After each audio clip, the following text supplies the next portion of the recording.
সিরাতুন নবী সাল্লাল্লাহু আলাইহি ওয়াসাল্লাম মাহফিল উদযাপন কমিটি কর্তৃক আয়োজিত আজকের বিশাল সিরাতুন নবী মাহফিল সাল্লাল্লাহু আলাইহি ওয়াসাল্লামের মোহতারাম সভাপতি অধ্যক্ষ আব্দুল হান্নান চৌধুরী,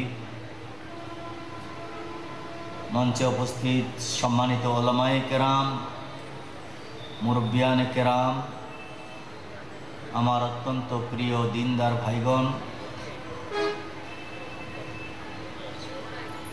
আমাদের শ্রদ্ধাভাজন মা ও বোনেরা, আমরা আল্লাহ তাআলার দরবারে শুকর আদায় করি যে আল্লাহ তাআলা আমাদেরকে আজকের এই সুন্দর পরিবেশে, মন খোলা পরিবেশে, স্বাধীন পরিবেশে, ময়দানে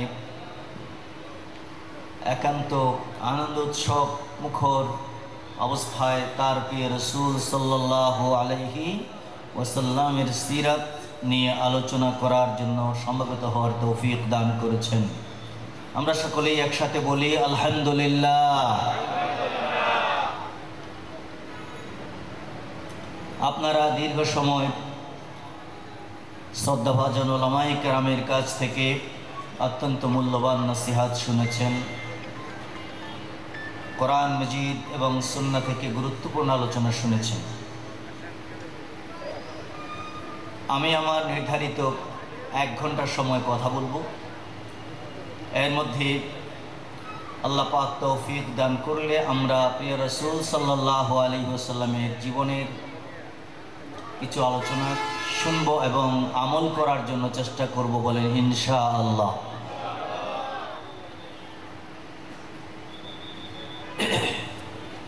আল্লাহ পাক রব্বুল আলামিন তার প্রিয় রাসূলকে পৃথিবীতে পাঠালেন এবং নবীজিকে লক্ষ্য করে কোরআন মাজিদে আল্লাহ তাআলা বললেন,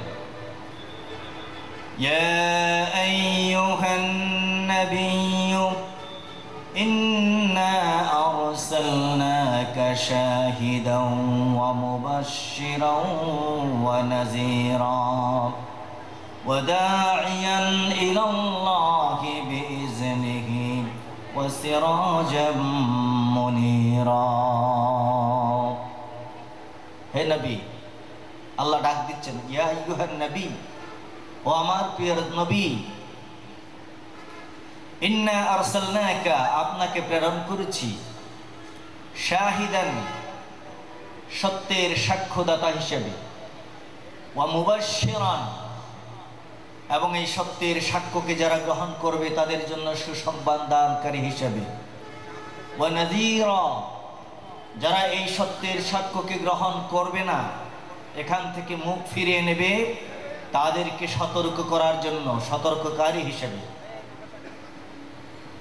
ওয়াদাইয়ান ইলাল্লাহি বিইজনিহি, এবং আল্লাহর নির্দেশে মানব জাতিকে এবং আল্লাহর সৃষ্টিকুলকে আল্লাহর পথে আহ্বান করার জন্য, দাওয়াত দেওয়ার জন্য, ওয়া সিরাজাম মুনীরা, এবং একটি প্রজ্বলিত চেরাগ মশাল হিসেবে আপনাকে এই পৃথিবীতে প্রেরণ করেছি, বলেন আলহামদুলিল্লাহ।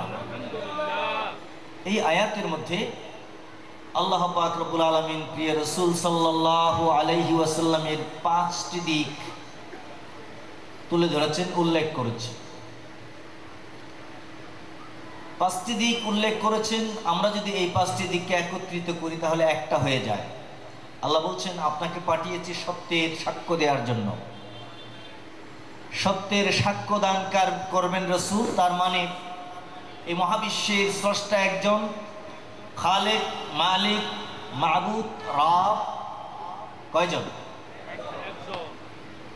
জবাব তো দিতে হবে, কয়জন? একজন। এটি হচ্ছে এই জগতের সবচেয়ে বড় সত্য কথা। সকল নবীগণ এই সত্যের সাক্ষ্য দিয়েছেন, লা ইলাহা ইল্লাল্লাহ। এটি সত্যের সাক্ষ্য মানে হচ্ছে দাওয়াত। সমস্ত মন গড়া চিন্তা, চেতনা, মতবাদ, ধ্যান ধারণাকে লাথি মেরে পিছনে ফেলে এক আল্লাহর গোলামীর পথে মানুষকে আহ্বান করা, দাওয়াত দেয়া, এটা মানে হচ্ছে সত্যের সাক্ষ্য। সমগ্র জাহান, বিশ্বজাহান মানছে একজনকে, আমরাও মানব একজনের দাওয়াত। আর এই দাওয়াত যারা গ্রহণ করবে, আল্লাহর নবী তাদেরকে দেবেন জান্নাতের সুসংবাদ। এই দাওয়াতকে যারা প্রত্যাখ্যান করবে, অহংকার করবে, এই দাওয়াতের প্রতি অবজ্ঞা প্রদর্শন করবে, অবহেলা করবে, বিভিন্নভাবে নিজেকে এই দাওয়াত থেকে দূরে সরিয়ে রাখার চেষ্টা করবে, নবীজি হলেন তাদের জন্য সতর্ককারী। অর্থাৎ তাদের সুসংবাদ পাওয়ার কোনো সুযোগ নাই। আল্লাহর দ্বীন এবং আল্লাহকে মেনে না নিয়ে কোনো মানুষ জান্নাতের সুসংবাদ পেতে পারে না।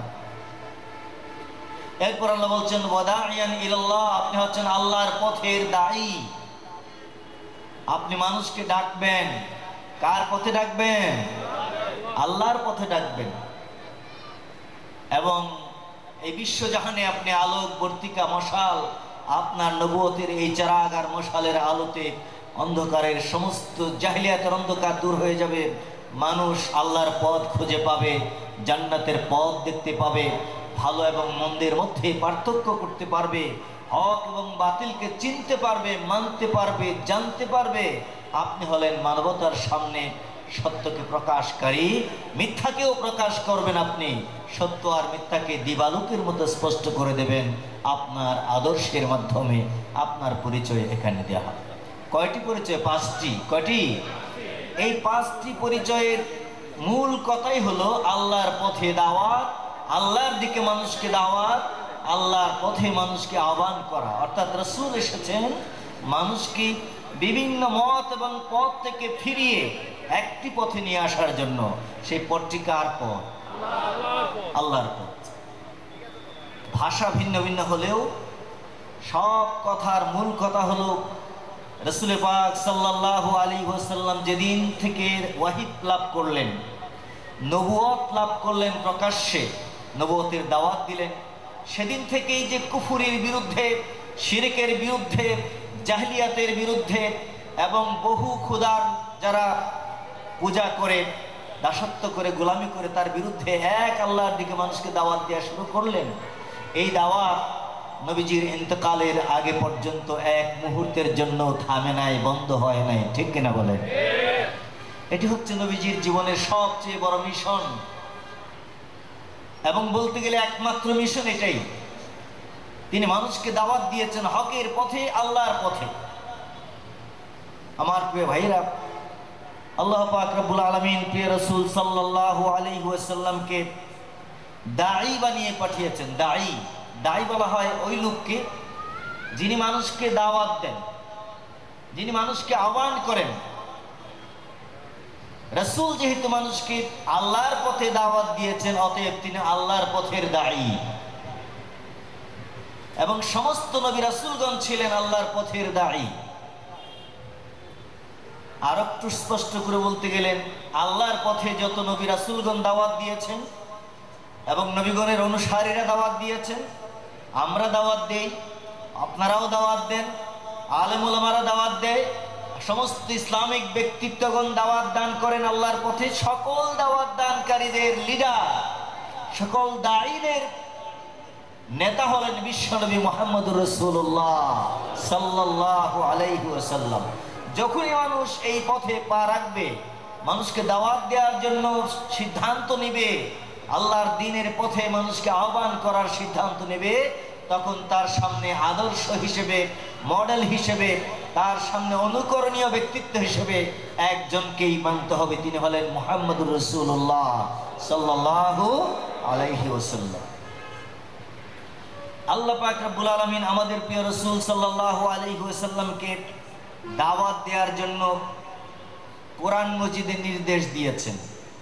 আল্লাহ পাক রব্বুল আলামিন বলেন, উদউ ইলা সাবিলি রাব্বিকা বিল হিকমাতি ওয়াল মাউইযাতিল হাসানা ওয়াজাদিলহুম বিল্লাতী হিয়া আহসান। আল্লাহ বলেন, হে নবী, আপনি তাদেরকে আপনার রবের পথে দাওয়াত দান করুন, আহ্বান করুন। আর যারা আপনার রবের পথে দাওয়াত দিলে আপনার মুখোমুখি দাঁড়িয়ে যায়, আপনার সাথে তর্ক করে বিতর্ক করে কথা বলা শুরু করে দেয়, এটা সেটা বলতে থাকে। দ্বীনের পথের দাওয়াত কবুল না করে যখন বিভিন্ন রকমের কথাবার্তা বলে বিশৃঙ্খলা তৈরি করতে চায়, বিপর্যয় সৃষ্টি করতে চায়, আপনি তাদের সাথে তাদের মতো আচরণ করবেন না, বরং তাদের মোকাবেলায় ওয়াজাদিলহুম বিল্লাতী হিয়া আহসান, উত্তম পন্থায়, শ্রেষ্ঠ পন্থায়, আদর্শ পন্থায় তাদের মোকাবেলা করুন। তাদের কথার জবাব দেন সুন্দরভাবে। তারা দেবে গালি, আপনি দেবেন সুন্দর ভাষণ। তাদের মতো আচরণ আপনার দ্বারা মানাবে না, যেহেতু আপনি আল্লাহর রাসূল, আপনি হলেন আল্লাহর দ্বীনের পথের দায়ী। মানুষ আপনাকে গালি দিবে, মানুষ আপনাকে বদনাম করবে, মানুষ আপনাকে খারাপ বলবে, আপনি তার জবাব খারাপ দিয়ে দিতে পারবেন? আপনার জবাব হবে অত্যন্ত সুন্দর, আকর্ষণীয়, আদর্শ মানের, যেটা দেখলে তারা বুঝবে আমরা গালি দিলাম কিন্তু তিনি তো আমাদের পাল্টা গালি দিলেন না। আমরা বদনাম করলাম ফেসবুকে, কিন্তু তিনি আমাদের বদনাম করে আরেকটা স্ট্যাটাস দেন নাই, পোস্ট দেন নাই। কি সুন্দর ভাষায় জবাব দিয়েছেন, অথবা জবাব না দিয়ে সালাম দিয়ে রেখে দিয়েছেন। এটা হচ্ছে আপনার অবস্থানের সাথে মানানসই ব্যবহার। আল্লাহ তাআলা রাসূল করিম সাল্লাল্লাহু আলাইহি সাল্লামকে কোরআনে এক জায়গায় দুই জায়গায় নয়, বহু জায়গায় বলেছেন দাওয়াত দেন, আমার পথে মানুষকে দাওয়াত দেন। দাওয়াত দেওয়া যায় শুধু আল্লাহর পথে, কোনো মানুষের পথে, কোনো মতবাদের পথে, কোনো চিন্তা চেতনার পথে মানুষকে দাওয়াত দেওয়া যায় না। দাওয়াত দেওয়া যায় শুধু ইসলামের পথে, আল্লাহর পথে। ঠিক কিনা বলেন? আর কোনো পথে মানুষকে দাওয়াত দেওয়া যাবে? যাবে না। আল্লাহ পাক রব্বুল আলামিন সূরা হাজের ভিতরে বলছেন, ওয়াদউ ইলা রাব্বিকা ইন্নাকা লাআলা হুদাম মুস্তাকিম। হে নবী, আপনি তাদেরকে আপনার রবের পথে দাওয়াত দেন। আর এই রবের পথের দাওয়াত দেওয়াটা, এই কাজ করাটাই হলো সিরাতুল মুস্তাকিম। এটাই সিরাতুল মুস্তাকিম, আল্লাহর পথে মানুষকে আহ্বান করা। এটার নাম কি? সিরাতুল মুস্তাকিম। অন্য কোনো পথ, অন্য কোনো মত কোনোদিন সিরাতুল মুস্তাকিম হতে পারে না। সূরা ফাতিহার মধ্যে প্রত্যেক রাকাতে আমরা আল্লাহর কাছে দোয়া করি, ইহদিনাস সিরাতুল মুস্তাকিম। আল্লাহ তুমি আমাদেরকে সিরাতুল মুস্তাকিমের উপর রাখো। আর সিরাতুল মুস্তাকিম হচ্ছে আল্লাহর পথ। অন্য কোনো মানুষের চিন্তা মতবাদ কোনোদিন সিরাতুল মুস্তাকিম নয়। ঠিক কিনা বলেন? আল্লাহ রাব্বুল আলামিন সূরা কাসাসের ভিতরে নবীজিকে বলছেন, ওয়াদউ ইলা রাব্বিকা ওয়া লা তাকুনান্না মিনাল মুশরিকিন। হে নবী, মানুষকে আপনি আপনার রবের পথে আহ্বান করেন, ডাকেন, দাওয়াত দেন।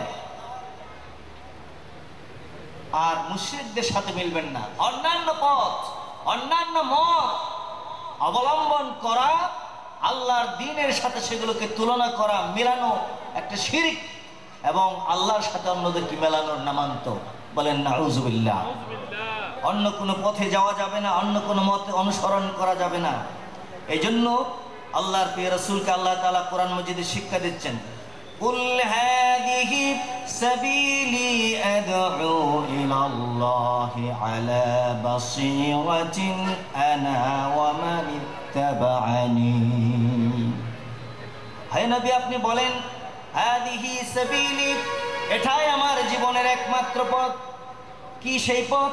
আদউ ইলাল্লাহ, আমার জীবনের পথ হলো আমি মানুষকে আল্লাহর পথে ডাকবো। কার পথে ডাকবো?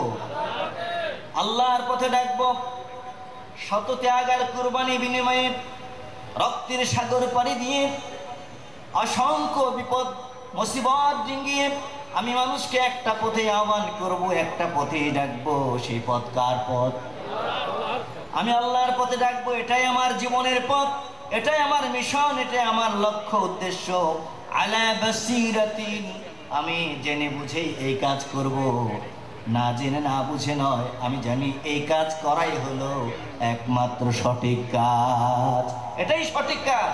এছাড়া সত্য কাজ আর সঠিক কাজ বলতে আর কিচ্ছু নাই।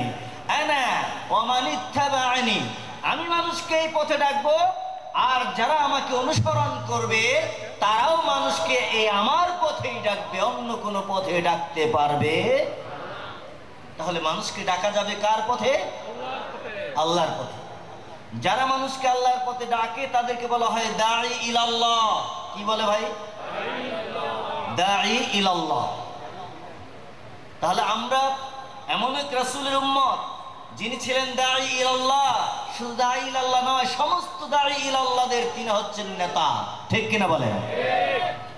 তিনি আসার পর পৃথিবীতে আর কোনো নবী নাই, নবী আসবে না, রাসূল আসবে না। তাহলে এই দাওয়াত কে দেবে মানুষকে? এই দাওয়াত কি বন্ধ হয়ে যাবে? আবার বলেন, বন্ধ হয়ে যাবে? এই দাওয়াত কিয়ামত পর্যন্ত চলবে। চালাবে কারা? আল্লাহ তাআলা এই উম্মাহকে, আমাদের প্রিয় রাসূলের উম্মাহকে শ্রেষ্ঠত্বের মর্যাদা দিয়েছেন। খায়রুল উম্মাহ বলেছেন, সর্বশ্রেষ্ঠ উম্মত বলেছেন। এবং এই শ্রেষ্ঠত্বের একমাত্র কারণ হলো অতীতে নবীগণ যে দায়িত্ব পালন করেছেন, আমাদের রাসূল করিম সাল্লাল্লাহু আলাইহি সাল্লাম যে দায়িত্ব পালন করেছেন, আমরা উম্মত হয়ে এখন নবীগণের দায়িত্ব পালন করব। বলেন ইনশাআল্লাহ, আলহামদুলিল্লাহ। এই দায়িত্ব নবী রাসূলগণের দায়িত্ব। এর আগে এই দায়িত্ব পালন করতেন কারা? নবী এবং রাসূলগণ। এখন আমরা এই দায়িত্ব পালন করব। কোরআন মজিদের মধ্যে আল্লাহ পাক রব্বুল আলামিন তার পথের দাওয়াত দেওয়াকে নবীদের কাজ বলেছেন এবং বেশি বরকতময় কাজ বলেছেন। আল্লাহর পথে মানুষকে দাওয়াত দেওয়ার চেয়ে শ্রেষ্ঠ কোনো কাজ এই জমিনের উপর আর নাই। আল্লাহর পথে মানুষকে আহ্বান করার চেয়ে উত্তম কাজ এই জমিনে আরেকটাও নাই। আমরা কি সবাই এই উত্তম কাজটা করবো ইনশাআল্লাহ? ভালো করে বুঝেন, এই কাজটা নফল নয়, সুন্নত নয়, ফিকহের ভাষায় ওয়াজিবও নয়, সুন্নতে কিফায়া, ফরজে কিফায়াও নয়, এটা ফরজে আইন। 5 ওয়াক্ত নামাজ পড়া যেমন প্রতিটি মানুষের উপর ফরজে আইন, আল্লাহর পথে মানুষকে দাওয়াত দেওয়া ঠিক তেমনি ফরজে। আমি হুজুর, আমি আলেম, আমি আমার যোগ্যতা নিয়ে কাজ এটা করব। আপনি ব্যবসায়ী, আপনি যতটুকু জানেন ওই ততটুকু জ্ঞান নিয়ে আপনাকে ওই কাজ করতে হবে। প্রতিটি মানুষ যার যার জায়গায় থেকে নিজের যোগ্যতা দিয়ে দাওয়াতি কাজ করতে হবে। এই কথা বলার কোনো সুযোগ নাই আমি সাধারণ মানুষ, আমি কি এই কাজ করতে পারবো? হুজুররা করবে, ওয়াইজগণ করবেন, আলেম ওলামা খতিব সাহেব করবেন, আমরা তো সাধারণ মানুষ, আমরা ওনাদের কাছ থেকে শিখব। এই কথা বলার কোনো সুযোগ নাই। আল্লাহ পাক রব্বুল আলামিন আমাদেরকে শ্রেষ্ঠ উম্মতের মুকুট পরিয়ে দিয়েছেন। আমাদের দায়িত্ব হলো যার যার যোগ্যতা অনুযায়ী মানুষকে আল্লাহর পথে ডাকা, আল্লাহর পথে আহ্বান করা। আমরা এই কাজ সবাই করব, বলেন ইনশাআল্লাহ। দেখুন আল্লাহ পাক রব্বুল আলামিন এই কাজটাকে কত শ্রেষ্ঠত্ব দিয়েছেন কোরআনের মধ্যে, এবং রাসূল করিম সাল্লাল্লাহু আলাইহি ওয়াসাল্লামের এই দায়িত্ব তিনি 100 ভাগ আঞ্জাম দিয়েছেন, এক বিন্দু অবহেলা করেন নাই। করেছেন নাকি? রাসূলকে অবহেলা করেছেন? রাসূল পাক সাল্লাল্লাহু আলাইহি ওয়াসাল্লাম সাহাবীদের বলেছিলেন, হাল বাল্লাগতু, আমি কি তোমাদের কাছে আল্লাহর পক্ষ থেকে পাওয়া দায়িত্ব পৌঁছে দিয়েছি? কথাগুলো কি তোমাদের বলেছি? সমস্ত সাহাবায়ে কেরাম একযোগে চিৎকার করে বলেছিলেন, বাল্লাগতা ইয়া রাসূলুল্লাহ ওয়া আদাইতাল আমানা ওয়া নাসাহতাল উম্মাহ ওয়া কাশাফতাল গুম্মা ইয়া রাসূলুল্লাহ। হে নবী, আপনার উপর অর্পিত দায়িত্ব আপনি পরিপূর্ণভাবে আঞ্জাম দিয়েছেন, আমাদের কাছে সত্যের দাওয়াত পৌঁছে দিয়েছেন, আমাদের কল্যাণে যা করা দরকার সব কিছু করেছেন। আমাদের চোখে বাতিলের ছানি পড়ে গিয়েছিল, সত্যকে দেখতে পেতাম না, আপনি সেই ছানি অপারেশন করে সত্যকে আমাদের সামনে স্পষ্ট করে দিয়েছেন। এখন আমরা দিবালোকের মতো সত্যকে দেখতে পাই, বলেন সুবহানাল্লাহ।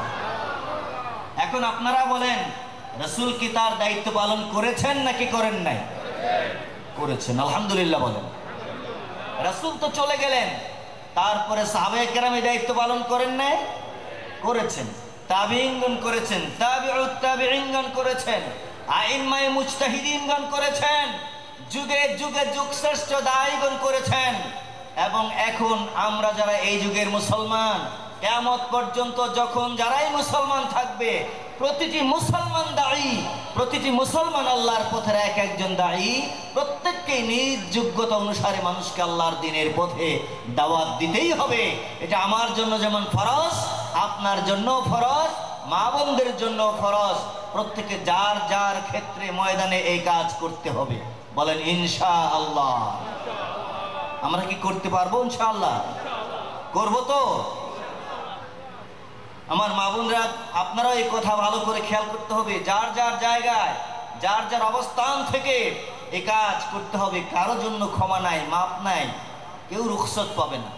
দেখুন, এই দাওয়াতি কাজকে আল্লাহ পাক বলছেন, এই জমিনের উপরে মানুষ যত কথা বলে, যত রকমের কথা বলে, তার মধ্যে সর্বশ্রেষ্ঠ কথাই হলো আল্লাহর দ্বীনের দাওয়াতি কাজের কথা। আল্লাহর দ্বীনের দাওয়াত দিতে গিয়ে যা বলা হয়, এর চেয়ে শ্রেষ্ঠ আর কোনো কথা এই দুনিয়াতে কেউ বলতে পারে না। আল্লাহ তাআলা বলছেন, ওয়ামান আহসানু কাওলাম মিম্মান দাআ ইলাল্লাহি ওয়া আমিলা সালিহান ওয়া ক্বালা ইন্নানি মিনাল মুসলিমিন।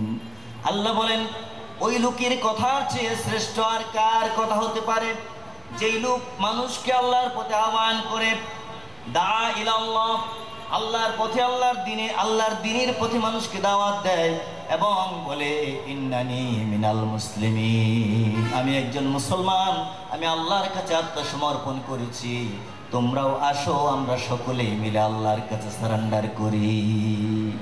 এই দাওয়াত যে দেয়, তার চেয়ে শ্রেষ্ঠ কথা আর কেউ বলে না। এটাই হচ্ছে দুনিয়ার সবচেয়ে শ্রেষ্ঠ এবং উত্তম কথা। এটা কার কথা? এটা আল্লাহ তাআলা সূরা ফুসসিলাতের 33 নম্বর আয়াতের মধ্যে আল্লাহ তাআলা এটা বলেছে। অতএব আমরা এই দাওয়াত দেব, বলেন ইনশাআল্লাহ। এই দাওয়াত জান্নাতে প্রবেশ করার, আল্লাহর রহমত, বিশাল রহমতের চাদরের নিচে স্থান লাভ করার একমাত্র উপায়।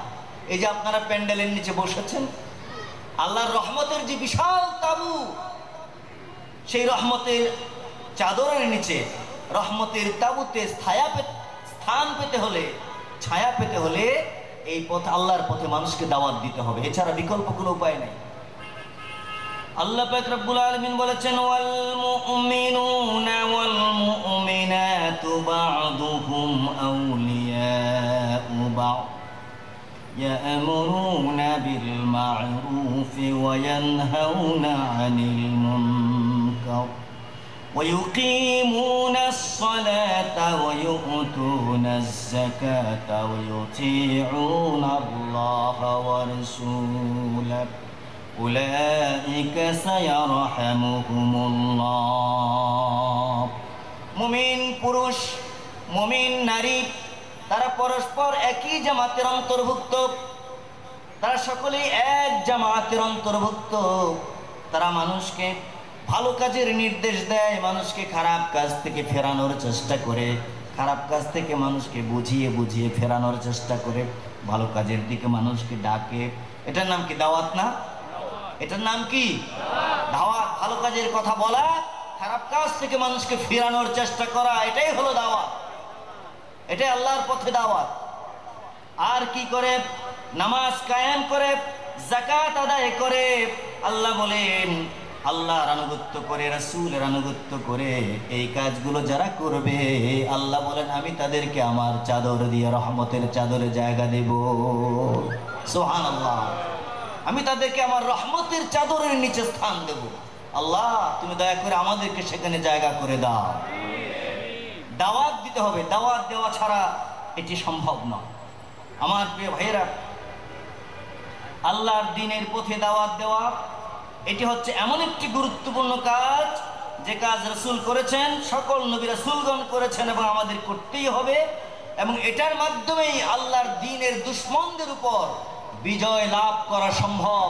দাওয়াতি কাজ না করে দুনিয়াতে ইসলামের দুশমনদের উপর বিজয় লাভ করা সম্ভব নয়। মুসলমানেরা আজ এই দায়িত্ব পালন করে না।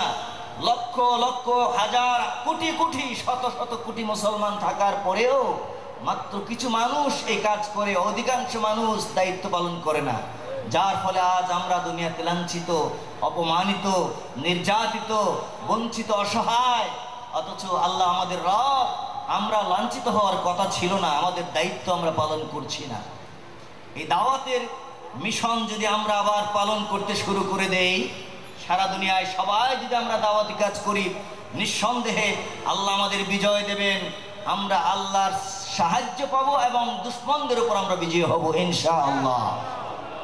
এটি আল্লাহর ওয়াদা, আল্লাহর অঙ্গীকার। আল্লাহ পাক রব্বুল আলামিন বলছেন, আল্লাযীনা ইম্মাক্কানাহুম ফিল আরদি আকামুস সালাতা ওয়া আতাউজ যাকাত ওয়া আমারু বিল মা'রুফি ওয়া নাহাউ আনিল মুনকার ওয়ালিল্লাহি আকিবাতুল উমুর। আল্লাহ তাআলা বলেন, আমি আমার প্রিয় বান্দীদের যদি জমিনের কোথাও তাদেরকে যখন শাসন ক্ষমতা দেব, কোন এলাকার পরিচালনার দায়িত্ব যখন তাদের হাতে অর্পণ করব, তারা যে 4টা কাজ করে তার মধ্যে একটা হলো নামাজ কায়েম করবে। বেনামাজি থাকতে দেবে না, মানুষকে নামাজ পড়তে বাধ্য করবে, কারণ মুসলমান হয়েছো তুমি, নামাজ না পড়ার কোনো অধিকার মুসলমানের নাই, আছে নাকি? অমুসলিমের উপর জোর জবরদস্তি করা যাবে না। মুসলমান দাবি করার পরে কোন মানুষ যদি নামাজ না পড়ে, তাহলে ইমাম আবু হানিফা ছাড়া বাকি 3 ইমামের সিদ্ধান্ত হলো তার মৃত্যুদণ্ড। মুসলমান দাবি করেছে, নামাজ পড়ে না, তার শাস্তি কি বলেন? ইমাম শাফিঈ, ইমাম আহমদ, ইমাম মালিক 3 ইমামের যৌথ ফতোয়া হলো, সিদ্ধান্ত নিয়ে যদি ইচ্ছা করে নামাজ ছেড়ে দেয়, তার বাঁচার কোনো অধিকার নাই, তার শাস্তি হলো মৃত্যুদণ্ড। আর ইমাম আবু হানিফা সহজ একটা রায় দিয়েছেন, তাকে আমরণ জেলখানায় রাখতে হবে, নামাজ পড়া শুরু করলে তারপর তাকে ছাড়া হবে, এর আগে নয়। তাহলে নামাজ মুসলমানের ইচ্ছার ব্যাপার নাকি বাধ্যতামূলক? নামাজ পড়বে না, মুসলমান থাকবে, এটা হতে পারে? অতএব ইসলামী সরকার যদি কোথাও ইসলামের আইন বাস্তবায়ন হয়, তাহলে সেই সমাজে কেউ নামাজ না পড়ে মুসলমান থাকতে পারবে না। মুসলমান হলে নামাজ পড়তেই হবে। এই নামাজের দাওয়াত সরকারিভাবে, রাষ্ট্রীয়ভাবে, সামাজিকভাবে প্রতিষ্ঠিত হয়ে যাবে ইনশাআল্লাহ। এরকম একটা সমাজ, এই ধরনের একটা রাষ্ট্রীয় কাঠামো আমরা চাই না? আল্লাহ আমাদেরকে এমন একটি সুন্দর সমাজ দেখার তৌফিক দান করো। আমার প্রিয় ভাইরা, তারা যাকাত আদায় করে। যাকাত রাষ্ট্রীয়ভাবে আদায় করার বিষয়। একজনের উপর যাকাত ফরজ হয়েছে 10 কোটি টাকা, সে দিল 10 লক্ষ টাকা, আর বাকিগুলো দিল না। যাকাতের হিসাব নিজে দরজা বন্ধ করে এক ধরনের লামসাম হিসাব করে কিছু দিয়ে দিল, বিষয়টা এরকম নয়। সরকারিভাবে যাকাতের হিসাব করে যাকাত আদায় করে নিয়ে সেই যাকাত সরকারি ব্যবস্থাপনায় গরিবদের মধ্যে যদি বিতরণ করা হয়, বাংলাদেশে 10 বছর যদি এই সিস্টেম চালু রাখা হয়, বাংলাদেশে যাকাত নেওয়ার মতো মানুষ খুঁজে পাওয়া যাবে না ইনশাআল্লাহ। আমার প্রিয় ভাইরা, আলহামদুলিল্লাহ সময় কম। আমাদের যারা ইসলামের দাওয়াত দেয়, তারা যখন ইসলামী রাষ্ট্র, ইসলামী সমাজ কায়েম করতে পারবে, নামাজ তার সেখানে প্রতিষ্ঠা করবে, মানুষকে নামাজের দিকে ডাকবে, বুঝাবে, ব্যবস্থাপনা কায়েম করবে, যাকাত আদায় করবে, এবং তারা আর কি করবে? সৎ কাজের নির্দেশ দিবে, আর অসৎ কাজগুলোকে আইন করে বন্ধ করে দেবে। সুদ, ঘুষ, মদ, জুয়া, জুলুম, অত্যাচার আইনের মাধ্যমে বন্ধ হয়ে যাবে। কোন মানুষ, সে মুসলমান হোক অমুসলিম হোক, জুলুমের শিকার হবে না ইনশাআল্লাহ। আজ যতই চিৎকার করা হোক, কোরআনের আইন নাই, ইসলামের আইন না থাকার কারণে হক এবং ইনসাফের কথা বলে যারা, তাদের হাতেই মানুষ নির্যাতিত হয়, তাদের মাধ্যমেই মানুষ জুলুমের শিকার হয়, ঠিক কিনা বলেন? এটা কোনোদিন সম্ভব নয়। ইসলাম ছাড়া ন্যায় এবং ইনসাফ প্রতিষ্ঠিত হতে পারে? এই দাওয়াত হচ্ছে এমন একটি মহৎ কাজ, আল্লাহর দ্বীনের পথে দাওয়াত, যে কাজ রাসূল করিম সাল্লাল্লাহু আলাইহি সাল্লাম করেছেন। এই কাজ করলে আল্লাহ পাকের আযাব থেকে রক্ষা পাওয়া যায়। এই কাজ না করলে আল্লাহর আযাব থেকে বাঁচার কোনো উপায়। শুধু ইবাদত করবেন, ব্যক্তিগত ইবাদত, নিজে ভালো থাকবেন, সমাজ চলে যাবে শয়তানের হাতে, সমাজ চলে যাবে মানবতা বিরোধীদের হাতে, মনুষ্যত্ব এবং সভ্যতা সংস্কৃতি যারা ধ্বংস করে তাদের হাতে। আপনি আর আমি তাসবিহ নিয়ে তাসবিহ পড়তে থাকবো, এটার নাম ইসলাম নয়। ইসলাম পরিপূর্ণভাবে বাস্তবায়ন করতে হবে। ব্যক্তিগতভাবে আমি ভালো থাকলে চলবে না, সমাজের মধ্যে ভালো এবং কল্যাণের পথগুলো খুলে দিতে হবে, অকল্যাণের সমস্ত পথ বন্ধ করে দিতে হবে। বলেন তো আপনারা, রাস্তার লাইটগুলো যারা নষ্ট করে দেয় মানুষের পকেট মারার জন্য, ডাকাতি করার জন্য, হাইজ্যাক করার জন্য, ইফটিজিং করার জন্য, তারা রাতের বেলায় বের হয়, দিনের বেলায় লুকিয়ে থাকে, ঠিক কিনা বলেন? এরা অন্ধকার জগতের মানুষ, এরা আলো এবং লাইট পছন্দ করে না। আমরা চাই আলোকিত মানুষ। আমরা কি চাই? আলোকিত মানুষ তৈরি করতে হলে আল্লাহর কোরআন রাসূলের সুন্নাহ ছাড়া বিকল্প কোনো আর পথ আছে? নাই। এই জন্য আল্লাহ পাক রব্বুল আলামিন যারা এই দিনের পথে মানুষকে দাওয়াত দেয় তাদের উপর আযাব নাজিল করেন না, যারা এই দাওয়াত দেয় না তাদেরকে আযাব দিয়ে ধ্বংস করে দেন। আল্লাহ পাক রব্বুল আলামিন কোরআন মাজিদের মধ্যে বলেছেন, লুইনাল্লাযীনা কাফারু মিন বানি ইসরাঈল আলা লিসানি দাউদ ওয়া ঈসা ইবনে মারইয়াম যালিকা বিমা আসাউ ওয়া কানু ইয়াতাদুন। বনি ইসরাইলের মধ্যে এক শ্রেণীর মানুষ ছিল যারা শনিবারে মাছ ধরা তাদের জন্য নিষিদ্ধ ছিল, কিন্তু আল্লাহর এই নির্দেশকে লঙ্ঘন করে তারা শনিবারে মাছ ধরত। তারা কৌশল করে দূরে থেকে জাল দিয়ে মাছ আটকায় রাখতো, রবিবারে মাছ ধরতো। আর তারা বলতো, আমরা আল্লাহর নির্দেশ মানতেছি, শনিবারে ধরি না, আমরা রবিবারে ধরি। জাল দিয়ে মাছ আটকাইতো শনিবারে, কৌশল রবিবারে ধরার জন্য। আল্লাহকে এই কৌশল বুঝেন নাকি বুঝেন না? এই অন্যায় কাজ তারা করেছে, আরো অনেক অন্যায় করেছে। বনি ইসরাইলের মধ্যে ওই এলাকায় কিছু মানুষ তাদেরকে নিষেধ করেছে, তোমরা আল্লাহর নির্দেশ লঙ্ঘন করিও না, অন্যায় কাজ করো না, আল্লাহ তাআলা নিষেধ করেছেন, এগুলো করা যাবে না। আল্লাহ তাদেরকে হেফাজত করলেন। আর এক শ্রেণীর মানুষ ছিল যারা অন্যায়ের সাহায্য করেছে।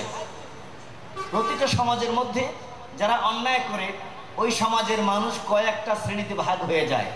এক শ্রেণীর মানুষ অন্যায় করে, আরেক শ্রেণীর মানুষ তাদেরকে টাকা দিয়ে, পয়সা দিয়ে, সমর্থন দিয়ে সাহায্য করে।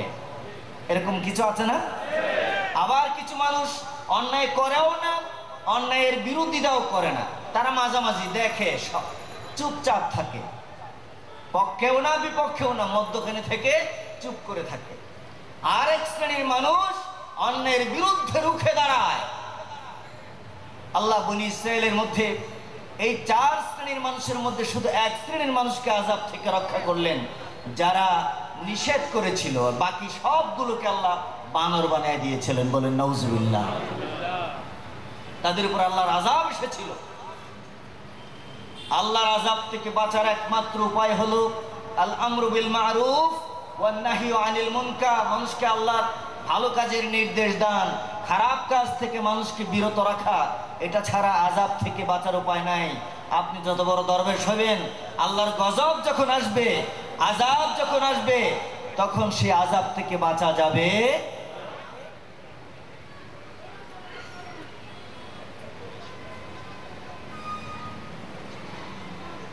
এক ঘন্টা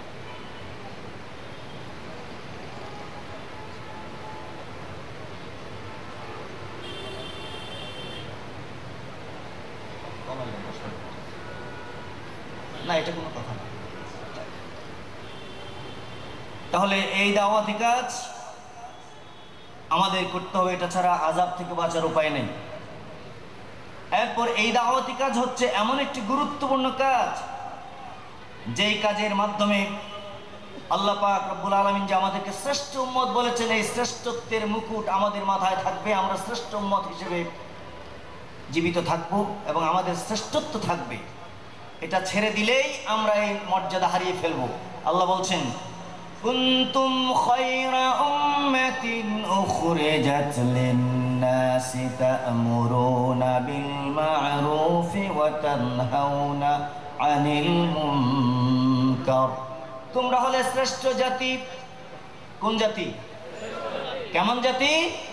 শ্রেষ্ঠ জাতি তোমরা। তোমাদেরকে বানানো হয়েছে উখরিজাত লিন্নাস, মানুষের কল্যাণ সাধনের জন্য। মানুষের কল্যাণ কোন পথে সেটা তোমরা করবে, মানুষ অকল্যাণ থেকে বাঁচবে কিভাবে সেটা নিয়ে চিন্তা ভাবনা করবে। তোমাদের কাজ হলো এটা, তা'মুরুনা বিল মা'রুফ, মানুষ ভালো কাজের নির্দেশ দিবে, ওয়া তানহাউনা আনিল মুনকার, আর খারাপ কাজ থেকে মানুষকে বিরত রাখবে। এই কাজ যতদিন পর্যন্ত তোমরা করতে থাকবে, এই দুনিয়ায় তোমরাই হবে শ্রেষ্ঠ জাতি। সুবহানাল্লাহ। পৃথিবীর শ্রেষ্ঠ জাতি ততদিন আমরা থাকবো যতদিন এই কাজ আমরা করব।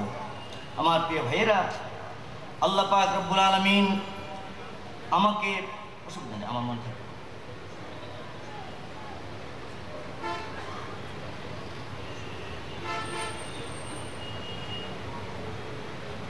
প্রিয় ভাই সব,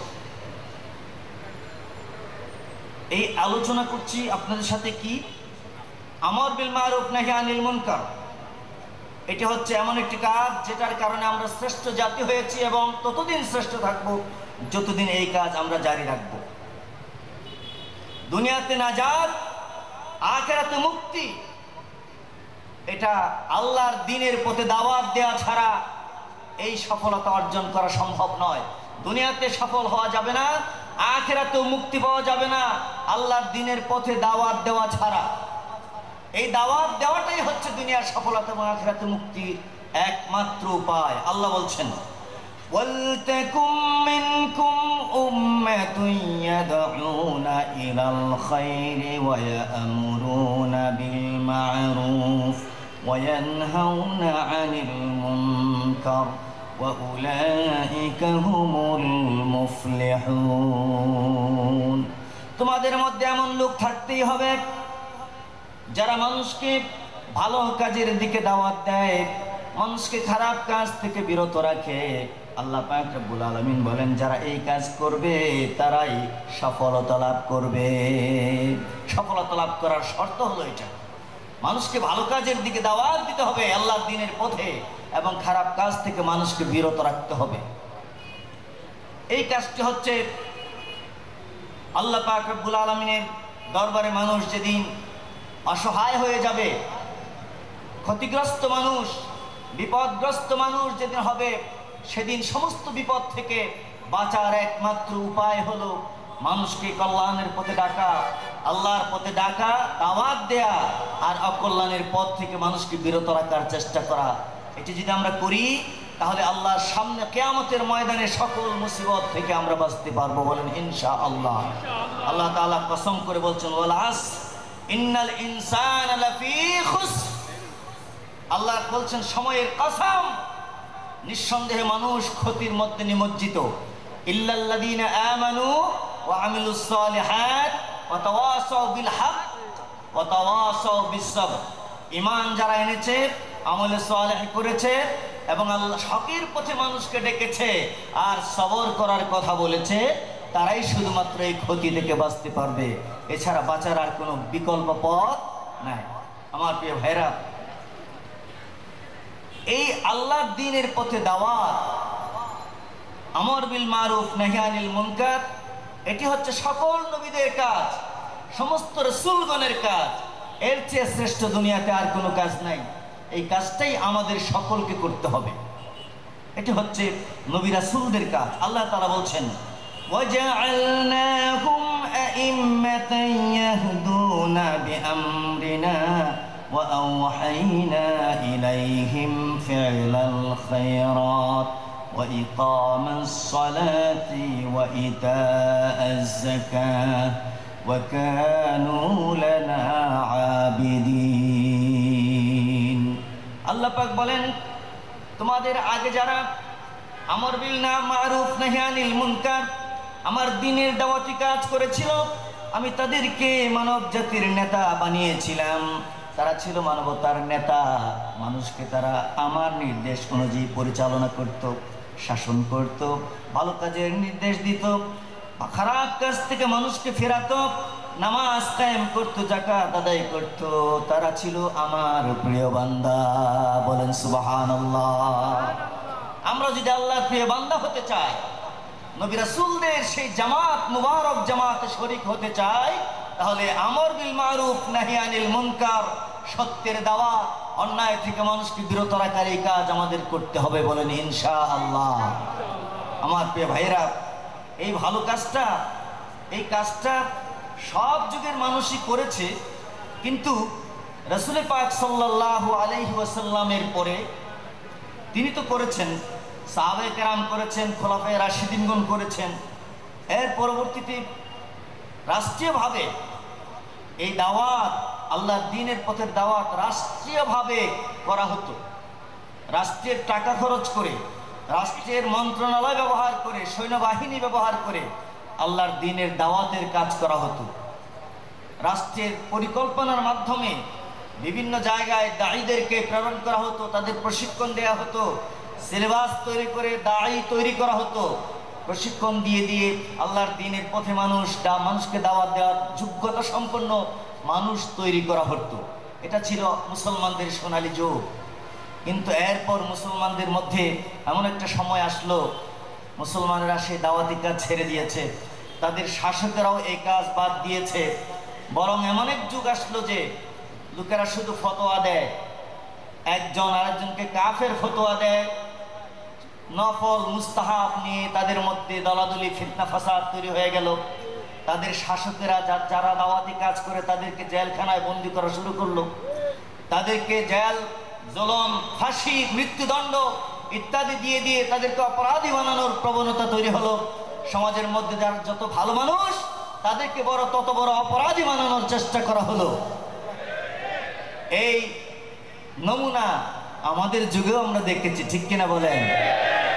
যারা অপরাধ করে নাই তাদেরকে অপরাধী বানিয়ে তাদেরকে বিচার করে বলা হয়েছে, বিচারের নামে প্রহসন করা হয়েছে, ঠিক কিনা বলেন? আমরা আল্লাহর কাছে দোয়া করি, আল্লাহ যারা অপরাধী ছিল না, নির্দোষ মানুষগুলোর উপর অপরাধ চাপিয়ে দিয়ে তাদেরকে অন্যায়ভাবে হত্যা করা হলো, আল্লাহ তুমি তাদেরকে শাহাদাতের মর্যাদা দান করো।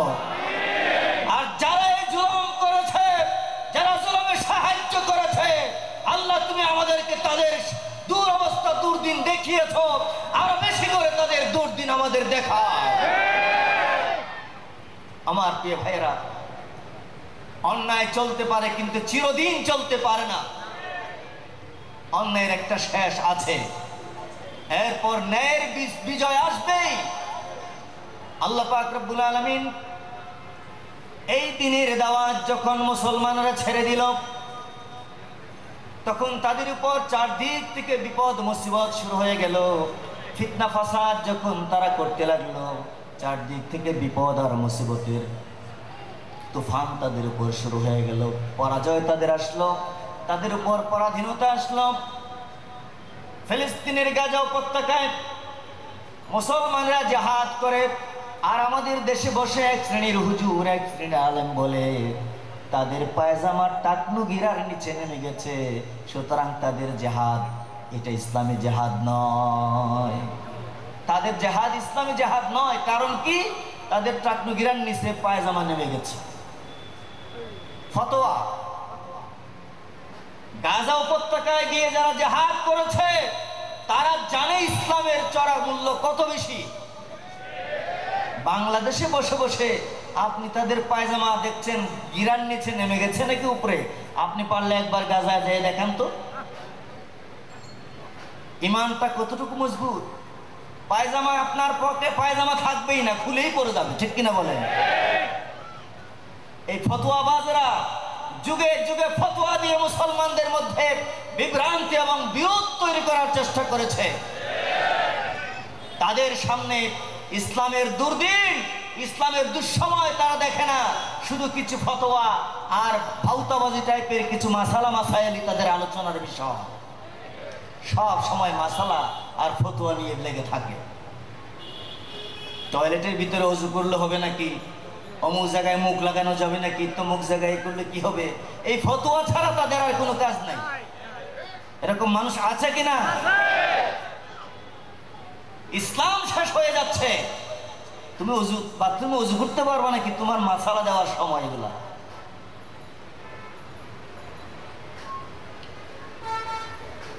আমার প্রিয় ভাইরা, এটি ছিল মুসলমানদের মধ্যযুগীয় একটি অবস্থা। তারা আল্লাহর দ্বীনের দাওয়াত ছেড়ে দিয়েছিল। আলহামদুলিল্লাহ, এই যুগ গিয়ে আবার কিছু মানুষ হঠাৎ আল্লাহ পাকের দয়ায় বিভিন্ন দেশে কিছু মানুষ জেগে উঠল। সৈয়দ কুতুবের নাম শুনেছেন? হাসানুল বান্নার নাম শুনেছেন? সৈয়দ আবুল আলা মওদুদীর নাম শুনেছেন? আবুল হাসান আলী নদভীর নাম শুনেছেন? বিশ্ববিখ্যাত এই সকল ইসলামের দাড়িগণ আল্লাহর কোরআনকে নিয়ে সামনে রেখে, রাসূলের সিরাত এবং তার সুন্নাহকে সামনে রেখে আবার ইসলামের দাওয়াত দেওয়া শুরু করলেন। পৃথিবীর বিভিন্ন দেশে তারা ইসলামকে সহজ করে মানুষের সামনে তুলে ধরলেন। তারা বুঝালেন ইসলাম ঘরের ভিতরে একলা পালন করার জীবন নয়, ধর্ম নয়, এটাকে জীবনের সব জায়গায় প্র্যাকটিস করতে হবে। পাকঘর থেকে শুরু করে, ব্যক্তিগত জীবন থেকে শুরু করে, রাষ্ট্রের সংসদ পর্যন্ত, বঙ্গভবন পর্যন্ত, রাষ্ট্রীয় ভবনের শেষ পর্যায় পর্যন্ত কোরআন চলবে। ঠিক কিনা বলেন?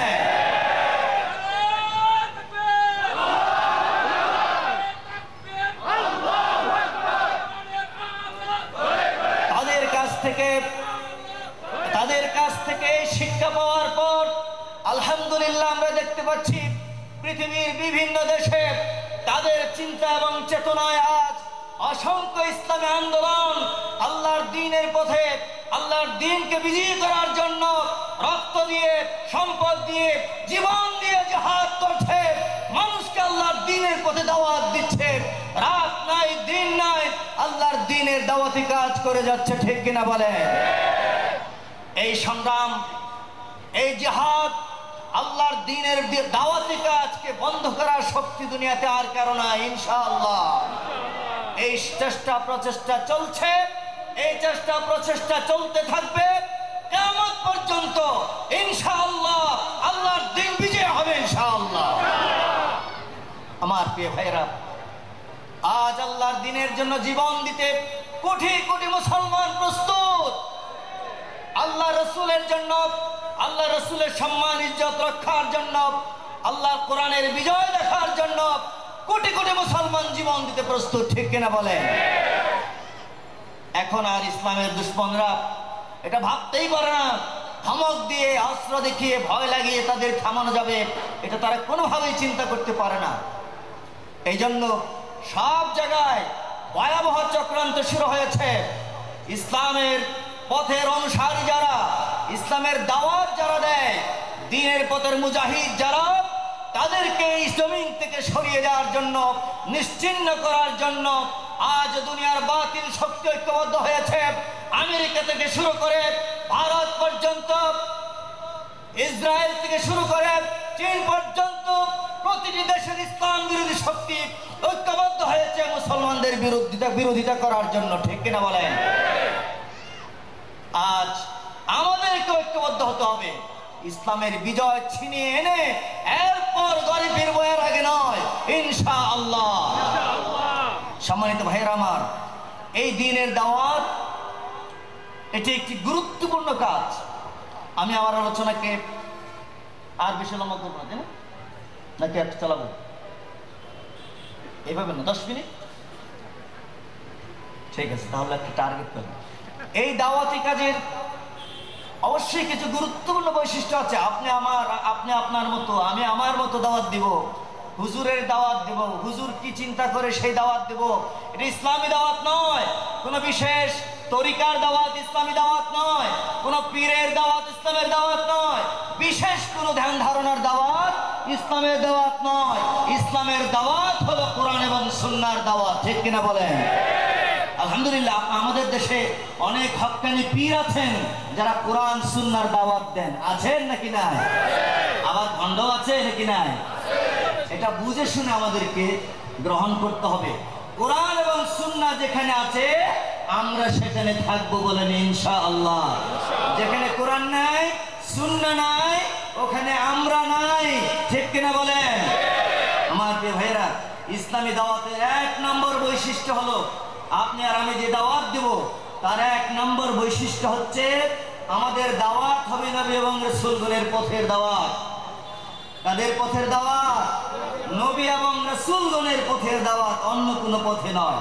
আল্লাহ পাক রব্বুল আলামিন বলছেন, আমাদের রাসূলকে বলছেন, ওয়ামা আরসালনা মিন ক্বাবলিকা মির রাসূলিন ইল্লা নূহি ইলাইহি আন্নাহু লা ইলাহা ইল্লা আনা ফা'বুদুন।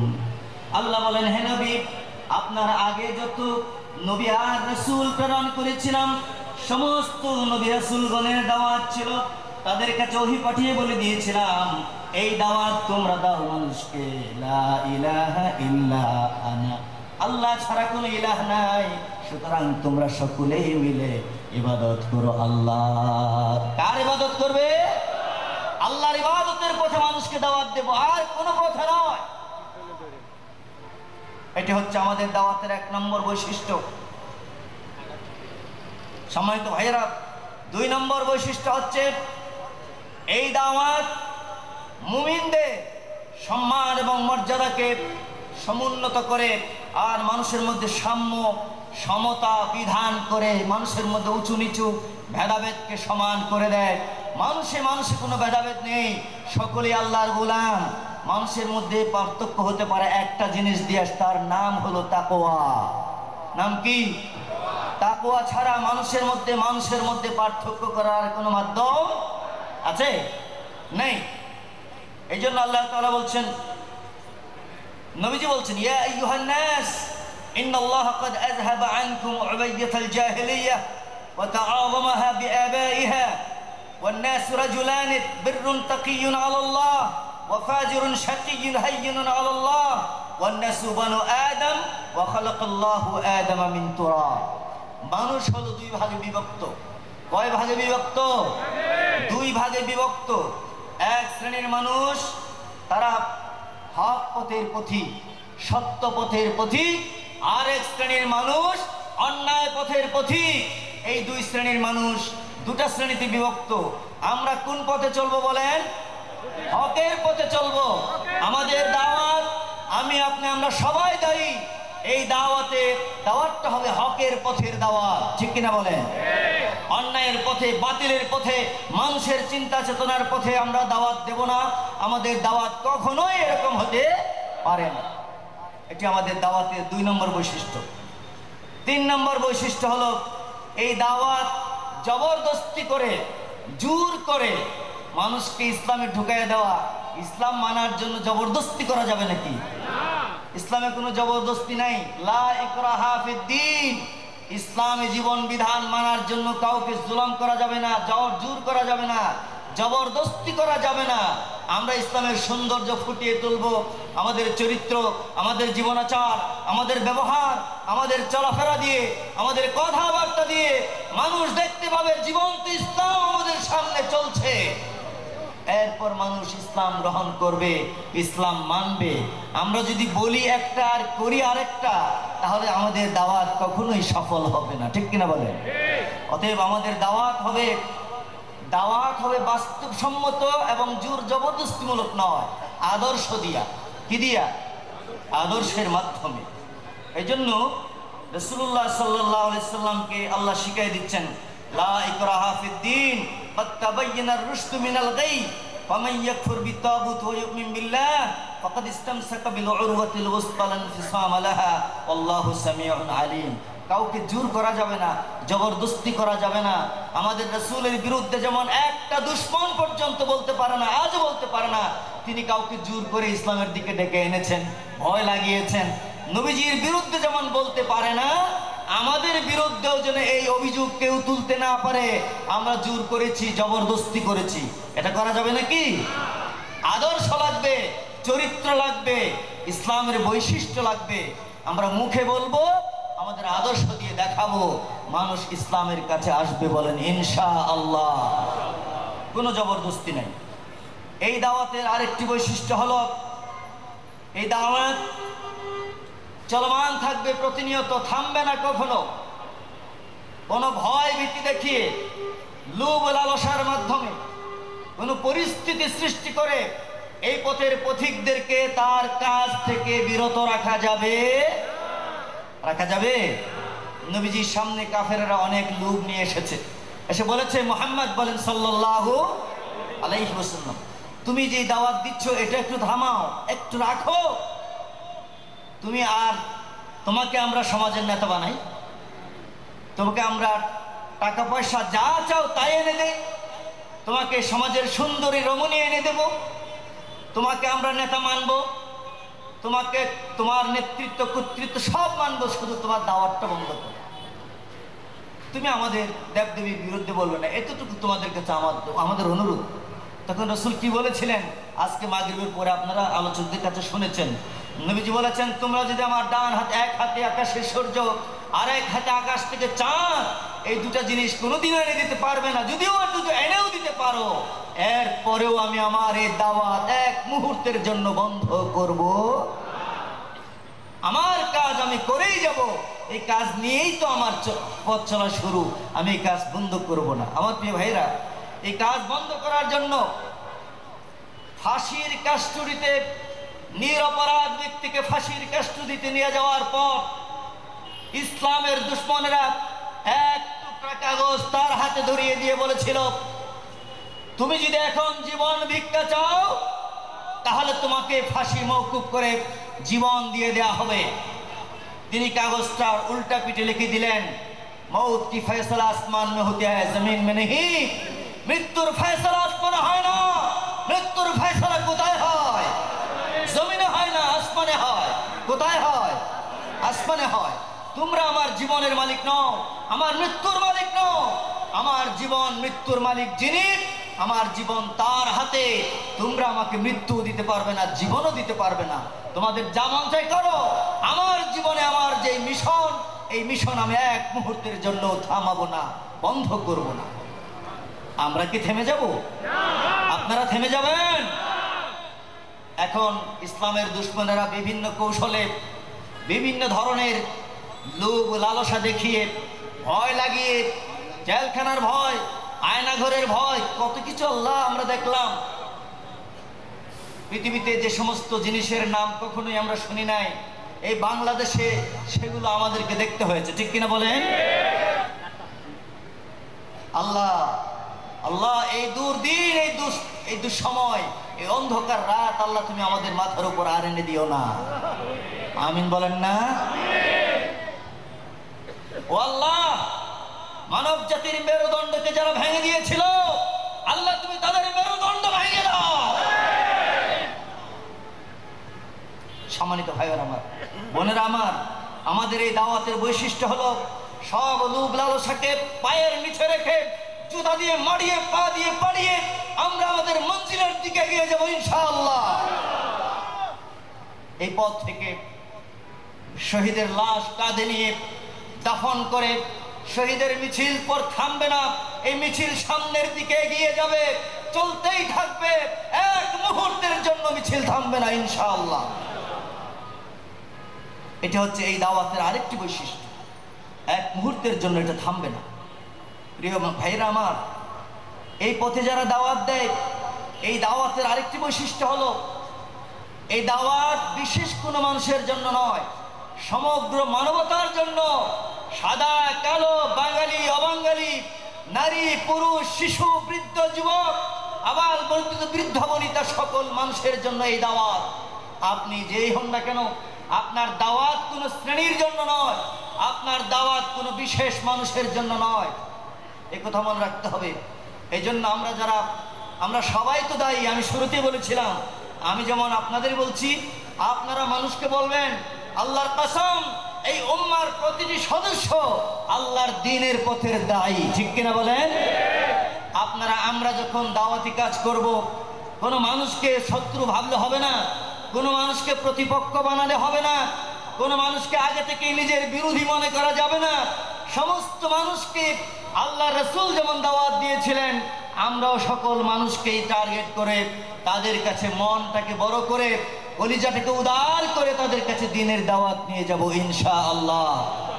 এই দাওয়াত ব্যাপক বিস্তৃত, এই জন্যই আল্লাহ পাক রব্বুল আলামিন তার রাসূলকে শিখিয়ে দিচ্ছেন, কুল্লিয়ে أيها الناس إني رسول الله إليكم جميعا الذي له ملك السماوات والأرض।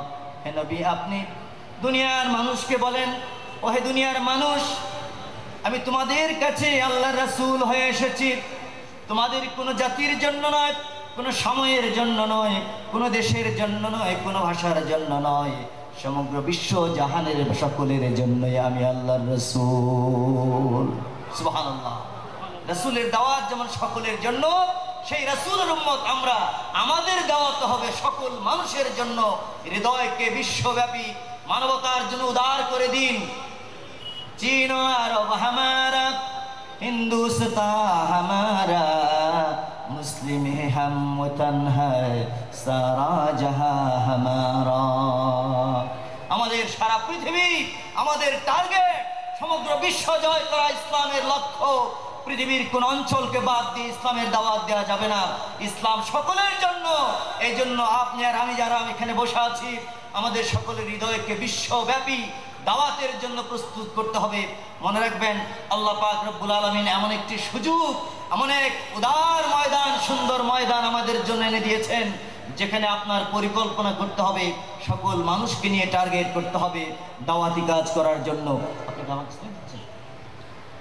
তাহলে আমি আলোচনা এভাবে শেষ করতে চাই। প্রিয় ভাইরা, রাসূল আকরাম সাল্লাল্লাহু আলাইহি সাল্লামের সবচেয়ে বড় পরিচয় হলো তিনি ছিলেন আল্লাহর পথের দাঈ ইলাল্লাহ। তিনি ছিলেন দাঈ ইলাল্লাহ।